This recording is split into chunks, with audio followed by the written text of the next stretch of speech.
Hi guys, welcome back to the Butterfly Effect podcast. It is the video each and one of you have been waiting for. It is our Lost Records analysis of Tape 2 Rage. So if you're on a commute to work, if you're at the airport lounge, if you're in your uncle's basement, tune into this podcast. This is the one for you. So as always, Jack, we have just finished Lost Records Bloom and Rage. The game has come to a close. And this is the video where we talk about our thoughts and feelings, everything in between. But as always, as per tradition, we are going to kick off with our choices. Now, the first one we get is just our relationship statuses, and with all the characters, the different girls, Nora, Kat, and Autumn. Tell us, lad, how did you get on with them in the past timeline? So with Nora, I got to crush status.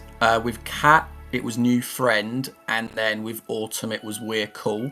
It's good stuff, lad. For Nora, I got BFFs. Kat, I got first love. I wanted the romantic angle with Kat.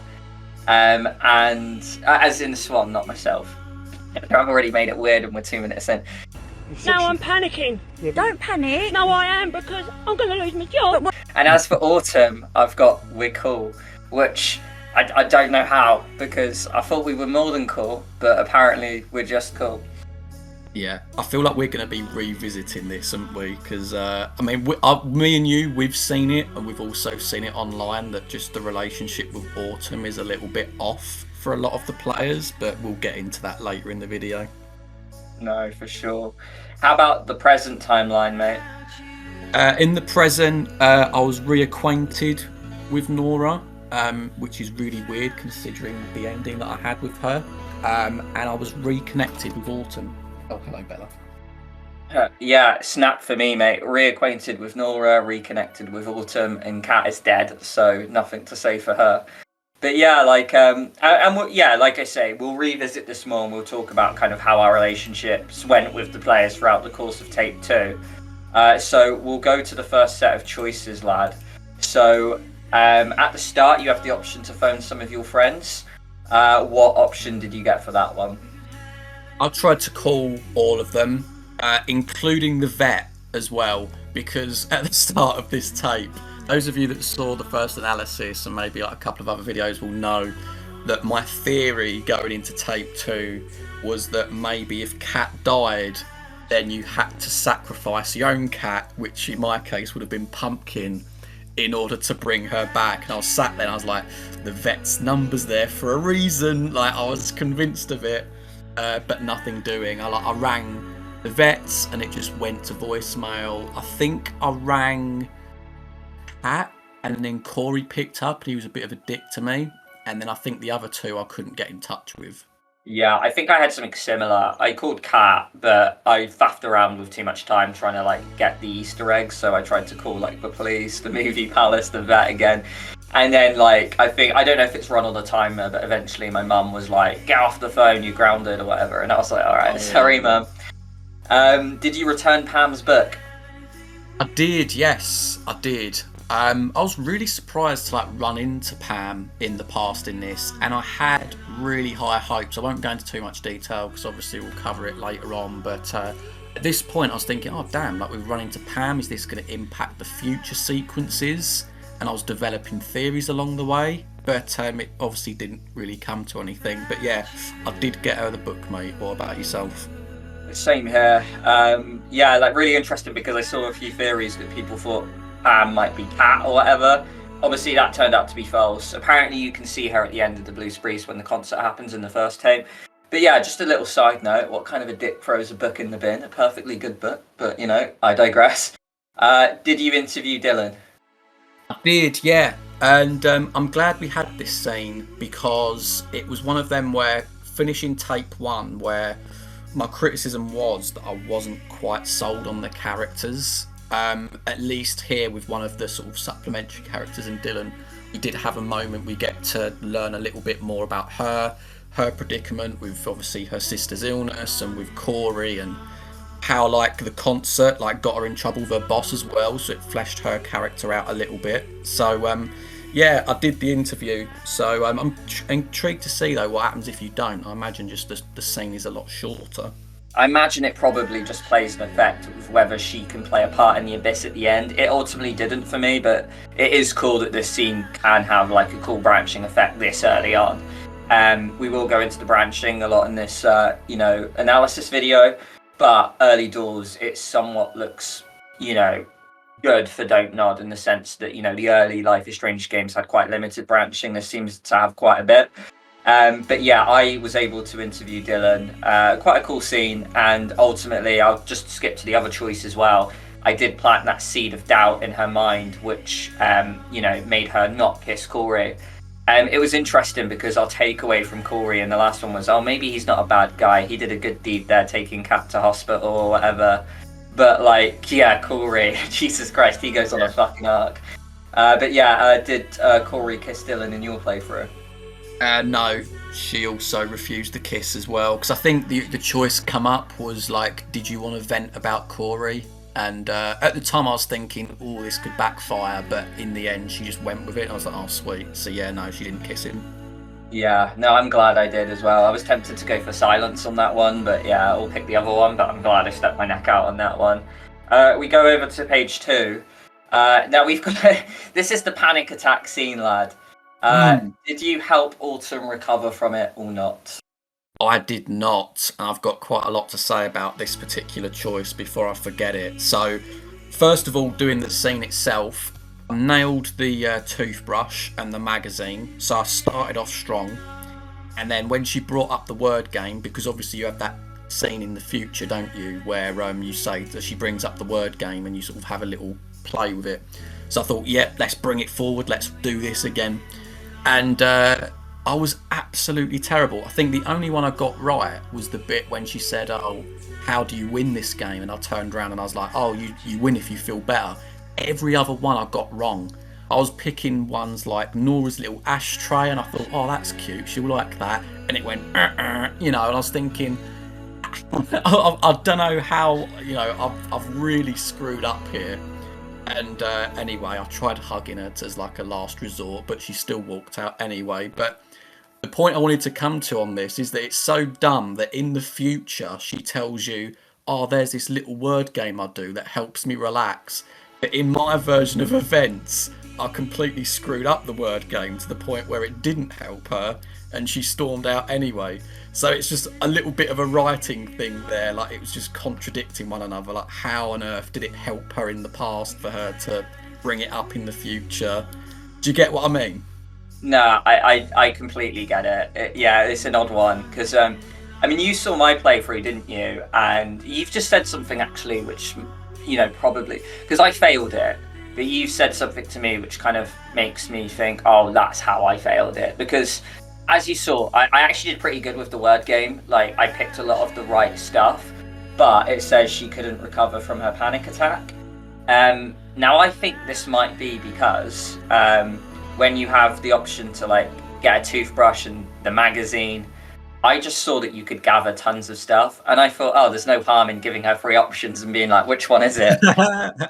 So I gave her a lot of false stuff, and she said to me a lot, like, what is this? And I was like, oh, okay, sorry. Oh, right. So that might be why I failed. But yeah, I nailed the word game. But yeah, and just sort of a little side note with Autumn here, the direction of Autumn felt very weird. I did not expect it because it stems from the future Autumn, who just randomly sits down with you when Nora's smoking outside. She goes, oh yeah, you guys just didn't consider my feelings a lot. And I was like, oh shit, okay. So Autumn's feeling excluded. So I just did a really special effort to kind of give her attention in the past and stuff. But it wasn't working. So yeah, it just felt very doomed from the get-go with Autumn. And yeah, as we're going to mention as well, it seems quite difficult to kind of get Autumn on your side, I guess. I know a few people have managed it, but yeah, I certainly struggled myself. For this next choice, I don't fully understand it, mate, but I think you've got a better grasp of it. It says either you were alone at the Abyss, you sided with Autumn to protect Kat, or you convinced Autumn to stick with Kat. Yeah, so this follows the scene we was just on about, mate. So obviously for me and you, Autumn stormed off, right? I think, at least. So for me, it's you were alone at the Abyss, and it's literally just Swan, she wanders to the Abyss. But if you manage to convince Autumn to stick around after you hug her, then she can also sit at the Abyss with you. The bit I don't get though is you sided with Autumn to protect Cat, or you convinced her to stick with Cat. I imagine it doesn't have that much of a bearing, but to be honest, because I'm so unclear on the branching on this game, maybe it does. You really don't know, especially when it comes to the end game and like the box opening and stuff. So, but the point being, I was sat alone at the abyss because obviously Autumn went. No, very well. Yeah, I mean, I was alone as well, and I guess, yeah, because we failed to get her to recover from a panic attack, so that's probably, they go hand in hand. Nora, did she give you a pin and a bracelet? Yeah, she gave me a bracelet and a pin. Really nice seeing this, like just chilling with Nora, like in her garage, and there was opportunities to explore and stuff. I will bring up something where I think it might be a bugged achievement, but it certainly is for me anyway. But there's the option for where you can try on clothes throughout the game, and I've gone back and done this, and I'm pretty sure I did all of the others, and that's not popped for me. So there are buggy achievements in this game. I think that Don't Nod have come out and said that they're going to do a patch of some sort. So I'm probably going to refrain from playing anymore until they've done that, because as we know, it's quite a long game. But otherwise, a really good scene. Oh, very well. Okay, yeah, I'll take that going forward, because I've got 7 to get. I got 42 out of 49 on my blind play. So yeah, okay, I'll probably wait. But yeah, I got both, and you know what, her forgetting to get Autumn a gift, I kind of see why Autumn was a bit of a sourpuss in the second episode now. I'm like, okay, yeah, completely forgot to get Autumn a gift there. Pretty bad, Nora. Did you smoke a joint with Nora? I did, and my rationale for this was because I wasn't completely convinced on the characters' relationship in tape 1. I was almost trying to force the issue, so I was like, okay, let's get them closer. So I was like, smoke the joint, get on with Nora, and let's see where the script takes us.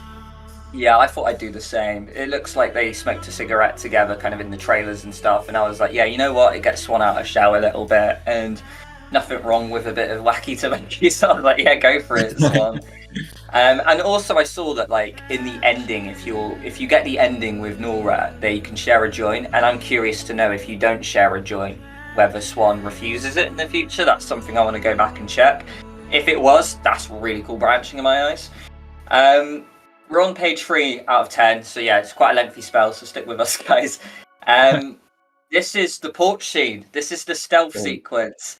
Now, one thing I will say is that we said that tape 1 had some pacing issues.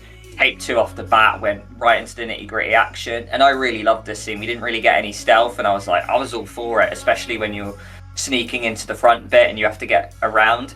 But for me, the moment you get to the house, I struggled. I just did not understand it. I failed this, and big reason being is that I'd hid in the bushes. I went right, to try something different, and the porch light turned on. So I was like, okay, maybe I've got to go up to the house when he's at the far left. But then there's an invisible wall you can't get through. There's not really any indication. If you hit pause, it doesn't tell you what you're supposed to do. The camera angle's completely fucked, where Corey goes out of shot a lot, so you can't tell if he's looking at you or not. There's times where I hid at a bush and he couldn't see me, and then on the second playthrough he did see me. It felt very broken, and then, as I've mentioned, and it'll be in another video which I think will go out after this time, but on the final definitive one, he just stood still. He didn't move. It was glitched. And now he's just stuck there. He's just frozen, and that just move. How am I supposed to do it if you're just stood there? What the hell are you doing here? He was there for a good 20 seconds, so I stepped out and he was like, hey, what are you doing? So I ultimately failed it, and I'll skip to the next choice as well. It ultimately made Nora leave the reunion, even though I thought I was doing quite well with her. So yeah, little gutted. To be honest, I quite like the ending I got, so I'll take it anyway. But yeah, A, did you succeed this porch scene? And B, did you find it was quite janky and broken like I did?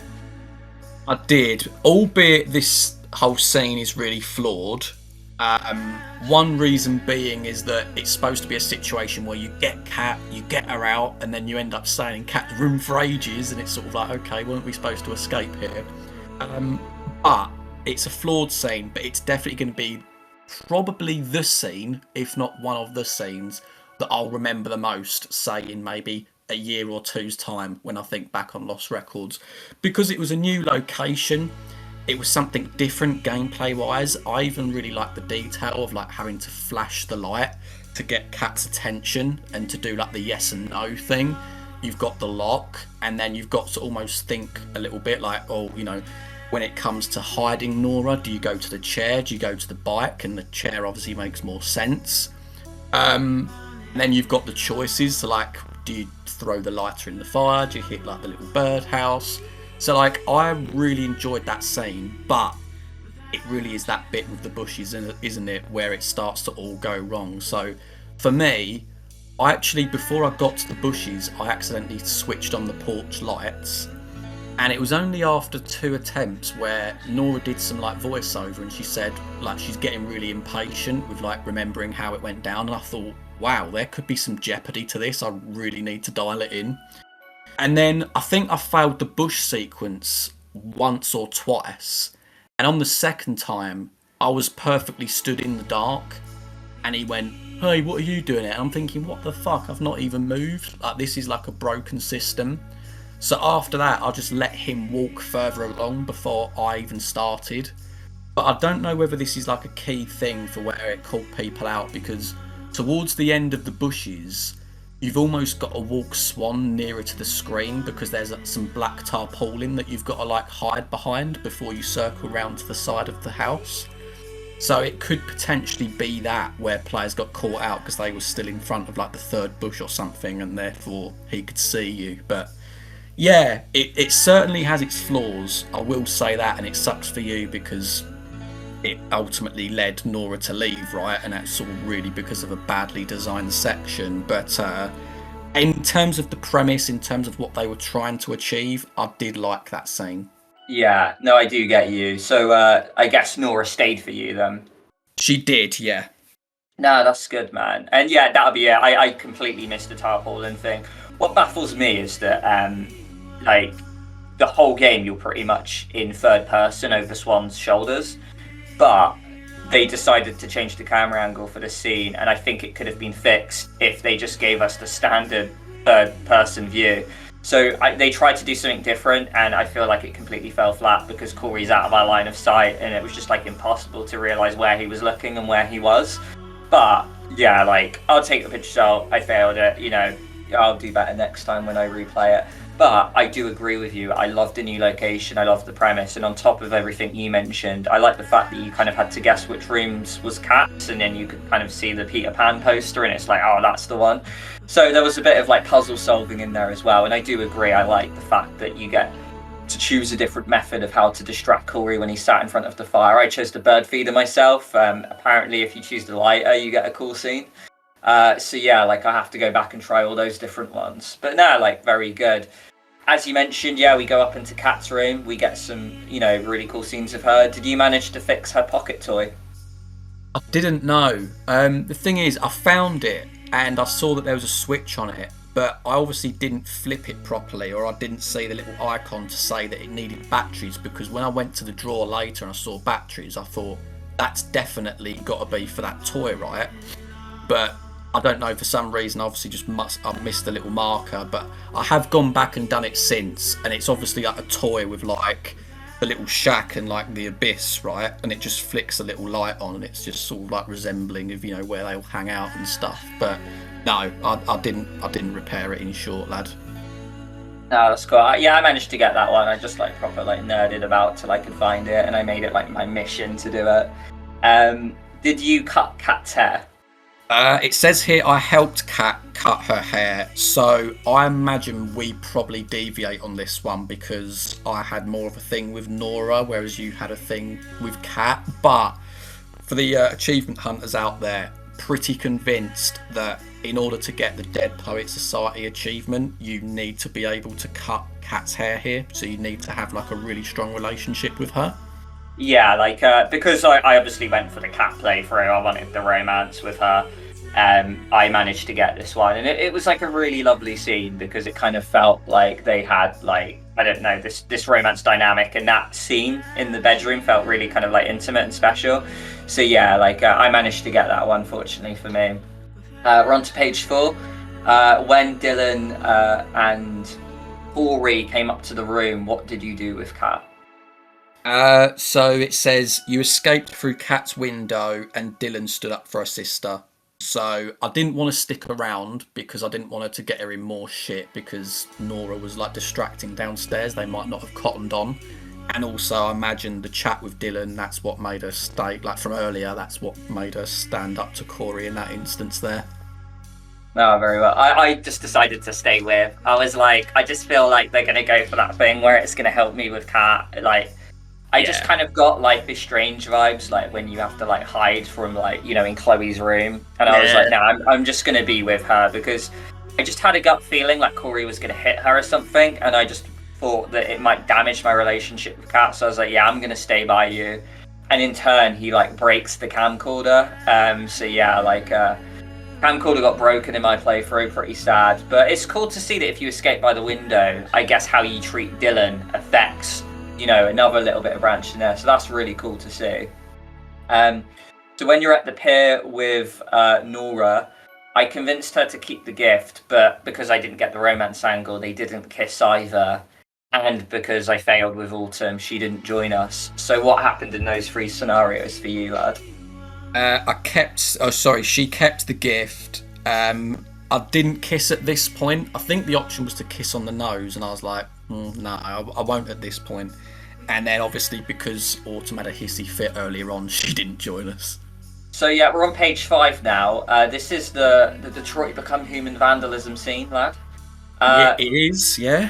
Were you violent or pacifist? Of course I was violent. I feel like you could tell you was getting towards the latter stages of the game, and I feel like my playthrough, I was so nice with everyone, and I was like, come on, let's just let loose a little bit. So whenever it said smash the truck, throw the loo roll over the top, set things on fire, whatever, I was all in for it. Yeah, I was actually mostly mostly sprayed stuff, and I think it's because I had Autumn whispering in my ear that kind of like pacified me a little bit. But yeah, so I just kept it to graffiti, to be honest. Do you regret it now? Do you regret it now that you know she snitched on you anyway? Honestly, no, because even at the age of 29, penis art is still funny. And I drew a lot of dicks, Jack. It was hilarious. So yeah, you know what? I'm glad I kept it. I drew one, and it was on like the little electric box round the side. But everything else was just a wreck. Yeah, fair play, lad. How about the deer statue? Did you burn it or did you let Kat? I let Kat because I feel like it meant more to Kat than me. Yeah, I did it, and like Kat was fine with it. But I think again, Autumn in my ear, like, oh, Kat shouldn't be near flames and shit. I was like, yeah, okay, good point. I'll do it for you. So yeah, like I think it's a bit of a nothing choice, but yeah, I burned it myself. We're at the dance scene. Who did you dance with, and who did you kiss, if you did? I danced with Nora, and I kissed Nora. Really good scene, this. What I will say, though, is that I feel like my intentions for this were slightly, well, not pure, so to speak, because I went for it, and I was like, maybe there's an achievement where you get to kiss one of the girls. So I just went for it. But I will say this, maybe it's a subject for another video, but fuck it, I'll say it now. I didn't really ship any of the girls in this game. For me, the connections didn't quite land. If I was almost comparing it to, say, like a Chloe Price and Rachel Amber, it just didn't have that spark for me. There was certainly some good moments, so I'm glad that I never got to the true love or first love stage with any of them, because I feel like it wouldn't have quite been representative of what I was thinking at the time anyway. No, very well, man. Yeah, so for me, yeah, I danced with Kat and kissed her, and then something happened with the Abyss, and I I don't know if you got this when you kissed Nora, but me and Kat floated in the air, and it was quite weird. It was almost something out of like La La Land or something. But weirdly, I just really loved this scene. The music, the lighting, just the fact that they've just burnt down like a ranch, and then they had this moment of calm. And it was almost like a breather amid all the chaos. And I don't know why, I just was really invested. When I was streaming it, I stopped chatting because I just wanted to soak the scene in. So yeah, I don't know, I just really enjoyed the scene. With so Corey breaks this moment. Did he enter the hideout for you? Did, yeah, he did. Coming back to the branch we was talking about before, obviously let us know if we're wrong, guys, but I'm assuming that Corey has to enter the hideout if you've got like a bad relationship with Autumn, because it was either like you let him in, right, or if you don't, Autumn goes and does it. And for me, Autumn did go and let him in, and I was thinking, oh, you traitor, you know, like what's happened to you in this past couple of hours, you know. So yeah, and then like this really intense scene goes down. But I wanted to ask you, lad, have you seen what happens when he doesn't get into the shack? I haven't, because with me, it was Autumn that snitched and let Corey in. And I will say, it felt like I didn't have all that much time. I think I examined 2 things and then Autumn just opens the door. So like, it happened very fast to the point I didn't really get a chance to trial stuff. But yeah, like, so what does happen if Corey's locked out? So basically, he starts to set it on fire, and then what you have to then do is like look for a hammer to like get like the nails out off like from one of the barricades to then ultimately get out. But one thing that I think, because I've still got to go and play this scene back because this was like a video that I saw it on. But the interesting thing is that like in the shack it does have an upstairs, doesn't it? And there was an option for you to be able to pull the stairs down, I think. So maybe you could like head upstairs and escape. I'm not sure. But yeah, so like he doesn't get in, and you've just got it's on fire, it's burning around you. And I think Autumn can then burn her arm as a result while she helps the girls get out. Oh yeah, very well. I was going to say, it doesn't seem very safe since flame travels upwards, but that is really cool that that is an option. And I was going to say, there was an option that was presented of whether you could stab Corey, and also, which I didn't do, and ultimately after that there's a choice that says Autumn was unharmed, which I had, or she burned her arm. So I imagine she can burn her arm when, you know, like if Corey sets it ablaze and she tries to help people escape potentially, or Corey does that. But yeah, I guess I didn't want to stab Corey because I was like, I think we need to escape rather than fight. I feel like he's bigger than us, and it was at this point where I started to realize that he seemed quite possessed, and I was like, he seems supernatural. I don't want to mess with that. So I imagine, did you do the same? You didn't want to harm Corey here? Yeah, I didn't stab him, and I thought because of the chat I had with Dylan earlier, I actually looked at her to go and, you know, step in and do something herself, but to no avail. Oh, very well. So we're kind of at the abyss bit now, the possession scene. And I think this is where we differ, lad.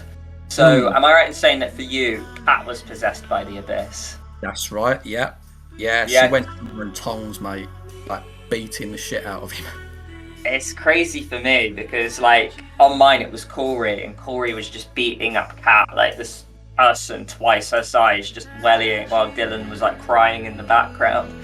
And it's crazy because Sonia was on the stream. Like, for me it was Kat beating up Corey, so it's so cool. And I don't necessarily, I've tried to do some digging and I've heard different opinions on what affects it. I've heard people say it's to do with the relationships. I've heard people say it's to do whether Corey gets into the shack or not. And I've heard it's whether it's to do with like the blood pact in Tape 1. I'm not sure which of these elements it is and whether you know, but I find it so cool that like there's variation here, that we had different playthroughs of like who got possessed. Yeah, and that's the thing. I'm still in the dark as well as to, you know, what the branching is on this. But I was really curious to see, because it looked like in my playthrough that Corey was possessed or some kind, because as he was leaving the shack, you could see like the shadow of some sort of demon behind him.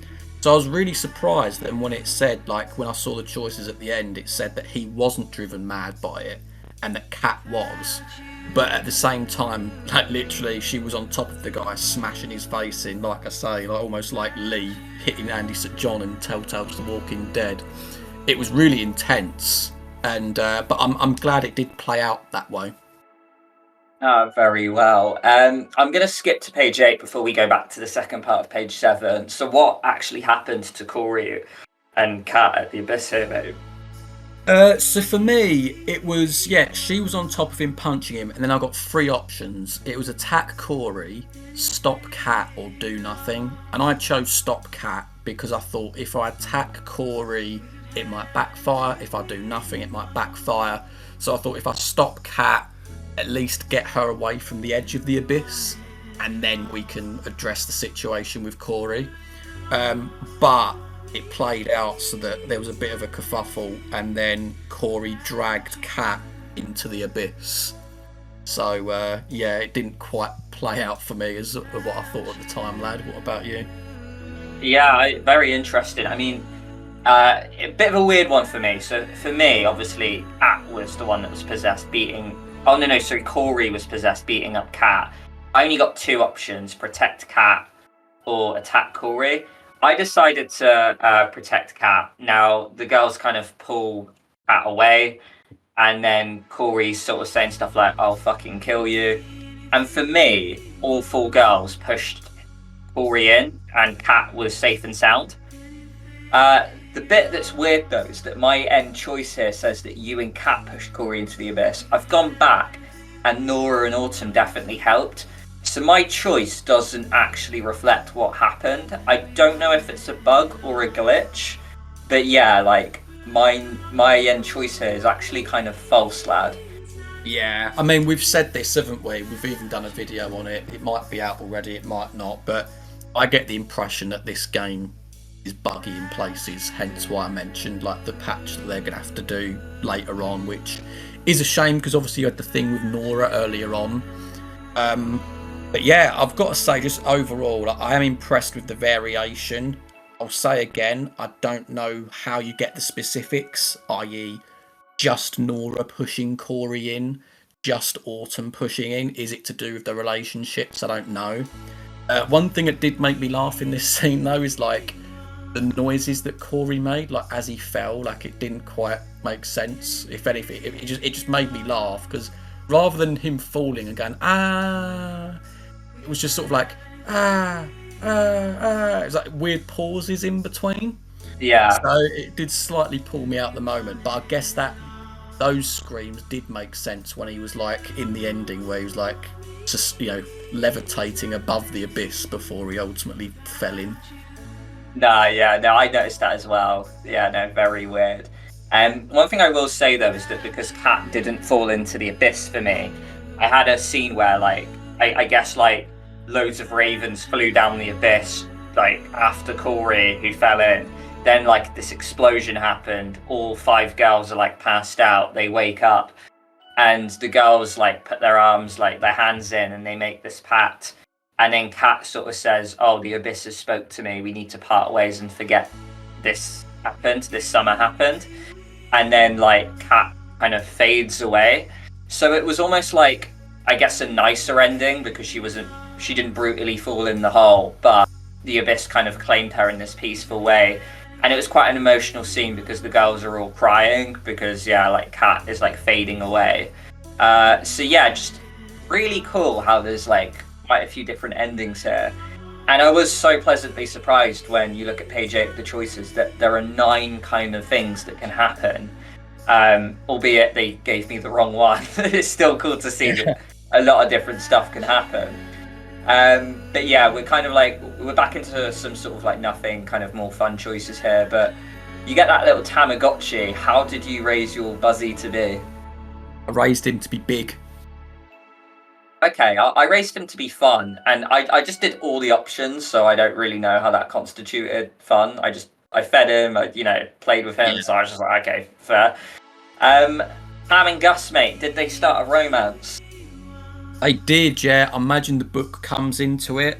I feel like I'll bring it up now, since it's the most telling point, but this is an element I'm slightly disappointed on with the game.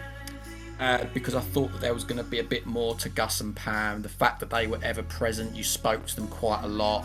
There was what you could say was a red herring about Pam being into the supernatural. When you met her in the past, I thought, oh, how does that play into the future? Like, why haven't they recognised one another? So I was even spitting theories to you when I lad, like, maybe somehow Swan fell into the abyss and like she's somehow come out as a different version of herself, and that's why she doesn't know Pam in the future.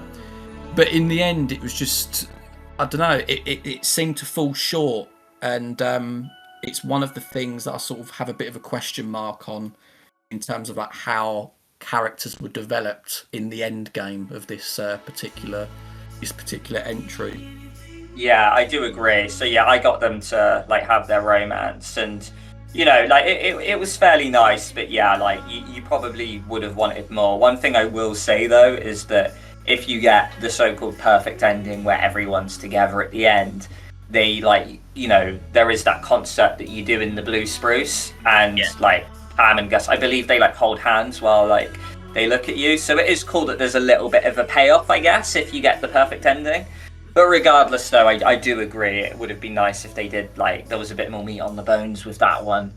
So, lad, final choice. There are 4 endings to this game.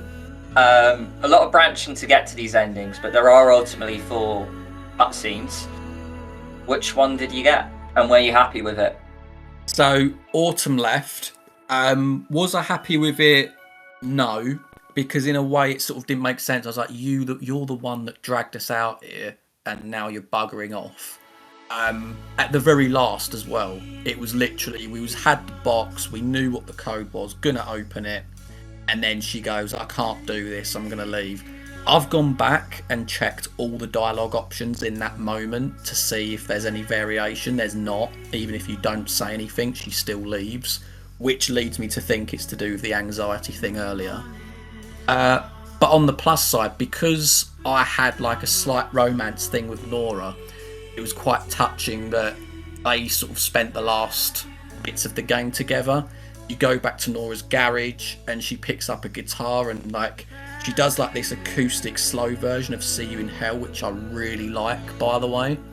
And it was quite touching because you then saw like, not ghosts, but do you know what I mean? Like you saw the younger versions of Autumn and Kat sat there whilst you, like, an older Swan and Nora were sat there sort of singing the song.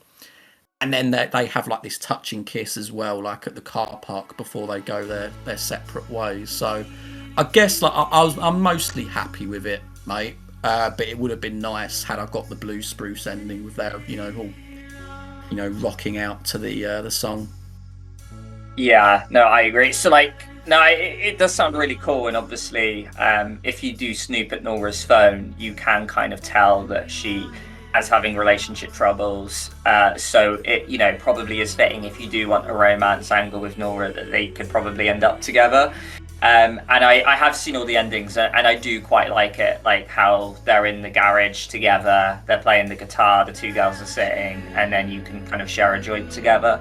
Yeah, kind of a really nice ending. I saw the Autumn one as well. You can end up at the playground.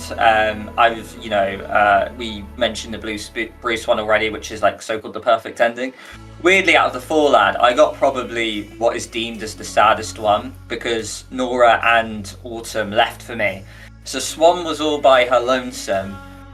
I had someone ask me, are you gutted that you got the worst ending of the 4? In a weird way, I'm not. I thought it was actually really beautiful in the sense that Nora and Autumn moved on. They kind of didn't want a part of it. So for Swan, she just goes back to the burnt down site of Thorn's Curse or Thorn's Rest, however you want to call it.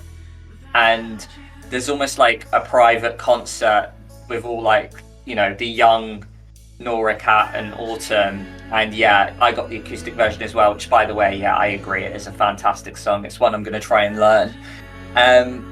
So yeah, like, I don't know. And I think because I had the romance angle with Kat, it was almost fitting that maybe I neglected the other 2 a bit too much. And then I kind of went for this kind of romance thing. And I don't know, I just thought it was really lovely. I really liked the fact that I got the concert at the same spot I got to do, the dance at as well. One thing I will say about this ending, though, and I will jump a little bit here to the final sort of thing to mention, which is the very end scene post credits, where Swan can jump into the abyss. Now, I think everyone has to have it. I know we both certainly did, where Swan can jump down the abyss because Kat's kind of saying, I'm over here, and then she's in the camcorder saying, oh yeah, I'm still alive, or whatever. I can't remember what necessarily it said. But firstly, lad, did you quite like this ending, and does it mean we're getting Lost Records 2? It surprised me because I thought that the way it wrapped it up, and obviously looking at yours, it was really nice because like she gets her camera out and she starts filming them all having a concert together, and you've got the tape as well. It felt like a closing of a book or of a chapter. It felt like closure, and because the whole game it's been about them finding their memory, you brought it up yourself, it feels like a little bit of a clash. In the one hand, it's we've got to forget everything, we've got to forget Kat, you know. Then it's suddenly, oh no, we've got to remember, and then you've got this ending where you've got to go and find her. And it's what people have been saying online. It's basic sequel baiting, but I don't know, like because of the contradictions, I'm a little bit like, they could do it, especially because Kat has always ended up in the abyss, so at least players will start at the same point. But I don't know, I felt like that it was nice having the song to end the game and to, you know, metaphorically close the book, as it were. Yeah, I do agree. That abyss scene did strike me as weird, although I did quite like it, and it was nice to have a bit of a bonus thing. There was that element of when I was opening the box by myself in the Blue Spruce. Like Swan says something like, oh, Kat wanted me to move on. I've never opened myself up to love again. I've been clinging on to my first romance in Kat, but I should move on. But then the box literally gets sent to you 27 years later, which says, remember me, remember us. And then so she walks away almost like, okay, yeah, I've got to move on. She has like the kind of final scene where she's filming. She looks at kind of young Swan, and it's like really poetic. But then she jumps down the Blue Spruce, so it's like, am I moving on, or am I letting go of the past, or am I holding on to it? And then, you know, it almost doesn't sit right with me that she's got a bookstore, a cat back at home, a mum that loves her, and I'm like, am I abandoning that to jump down this fucking abyss? Yeah. And I just felt, it did feel, I brought it up to you, it did feel like a bit of a clash where I am a little confused by the ending. But nonetheless, like, I will take it as, I really enjoyed the Lost Records experience. You know, I don't want to necessarily look for an ultimate meaning and stuff, you know, sometimes it is just the journey you want to enjoy. And I very much did, but yeah, it did sort of leave me a bit baffled and confused at the ending of that, lad. Yeah. Very well. I mean, obviously that was like 3/4 of an hour of us talking about our choices, lad. But you know, before we wrap up, there's still a lot to kind of talk about and digest. There's a few things that didn't got brought up in the choices there, such as some of the scenes we got. Like we mentioned the dance one. One thing I kind of just wanted to ask you: did you enjoy the almost horror sequence of running through the forest with Corey with his motorbike? Yeah, I really did. And another point is that I really like the masks. It struck me something of like Midsummer, you know, the masks that they donned, and I liked all of them, whether it was the plague doctor, the butterfly, the wolf, or like, I don't know what Nora's one was, it like some sort of cat or something, I'm really not sure. It was really good, and I was sat there, I was thinking, why didn't we get more of this in tape 1? You know, like it was really engaging. And even like when you take control of Swan again and you're walking around and you're even like physically like moving slowly, because you can hear like the, you know, the vroom vroom of like the bike that Corey's on, or the quad. You're thinking, is this important? You know, if I go the wrong way, is he gonna come out and what have you?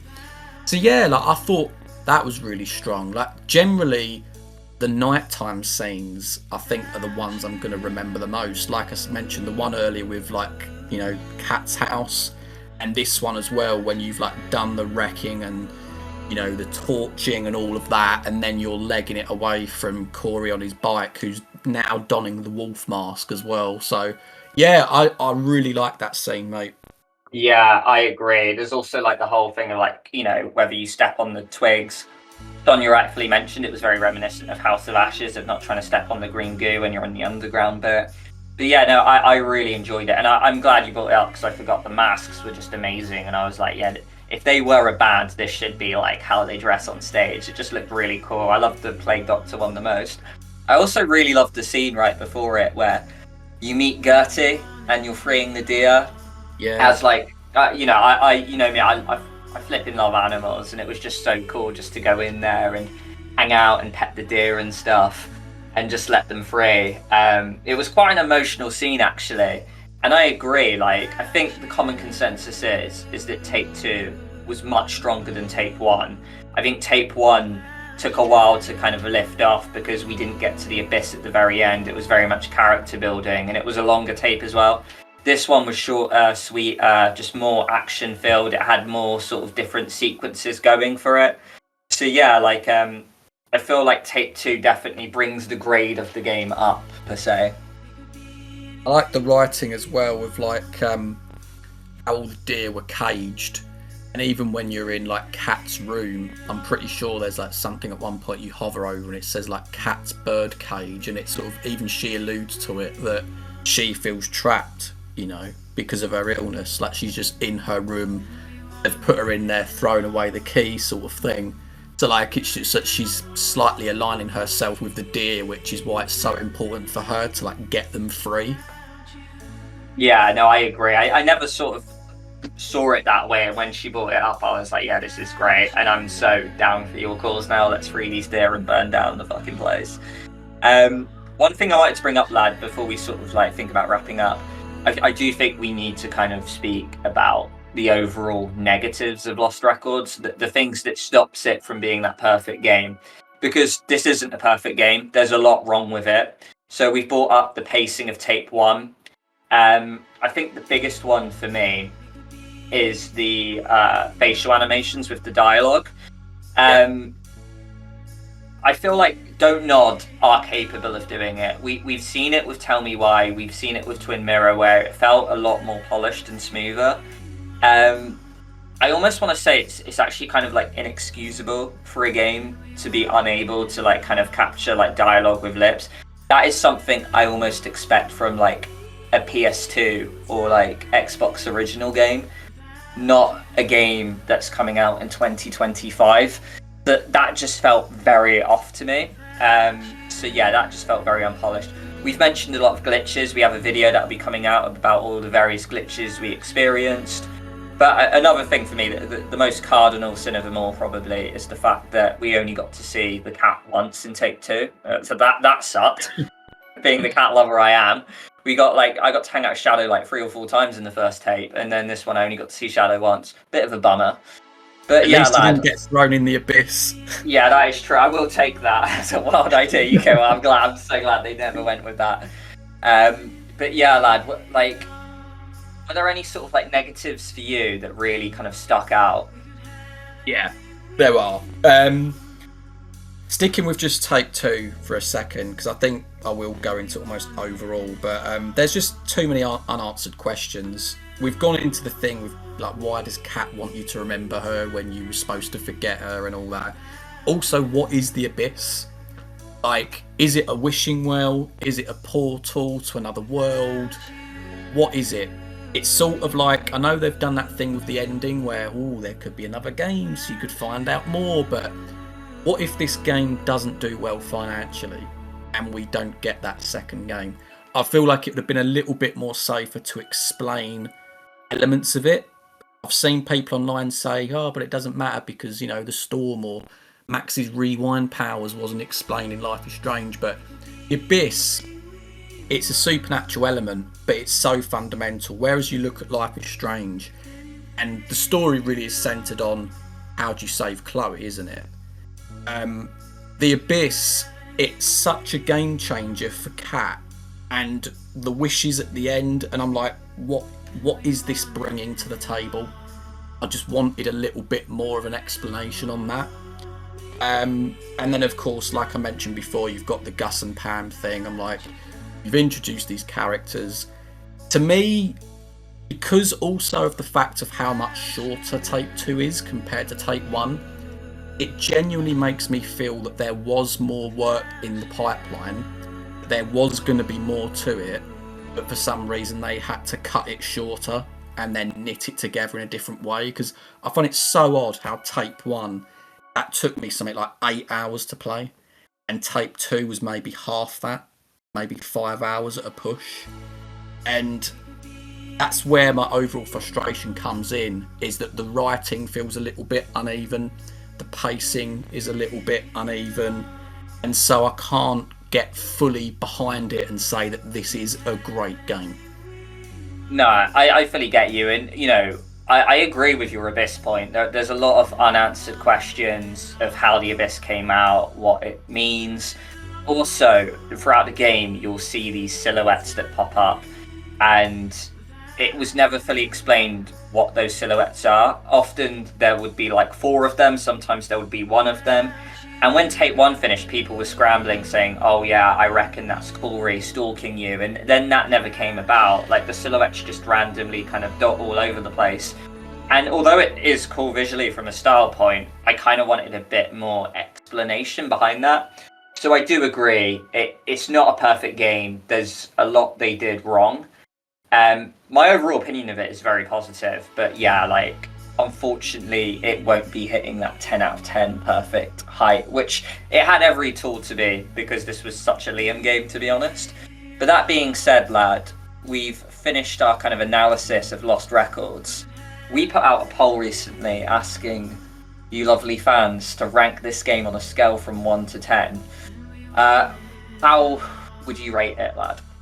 I will say this, is that typically when we do these games, I have an initial verdict, and then I play the game again, whether it's years down the line or soon after, and maybe my opinion fluctuates a little bit because you see certain things, how it all knits together and such.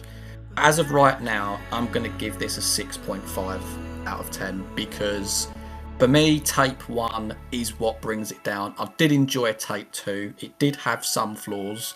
I just want to quickly mention some positives as well. I thought the music was brilliant in the second tape.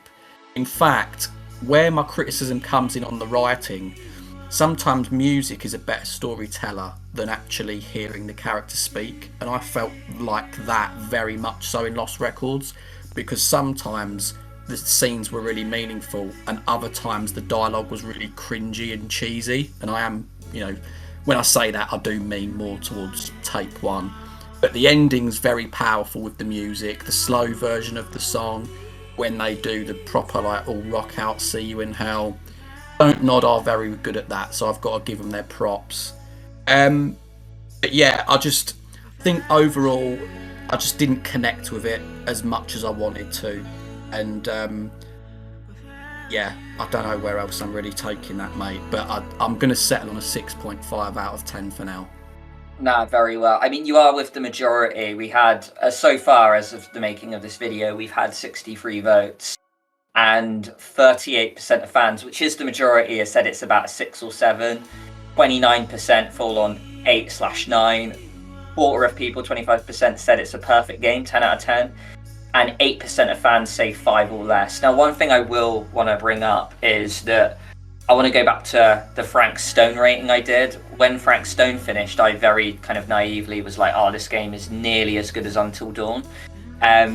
One thing I say about ratings is that I need like a month or 2, because I think a big factor of a game rating is how you walk away from it and whether it retains, whether it's memorable or not. For me, I need to see if Lost Records sticks. I think it will do. With Frank Stone, I, on the surface, was like, yeah, it's nearly as good as Until Dawn, because although the story, and the music isn't quite as good, it gives you stuff that Until Dawn failed to do, such as puzzles and the kind of downtime walking scenes and stuff.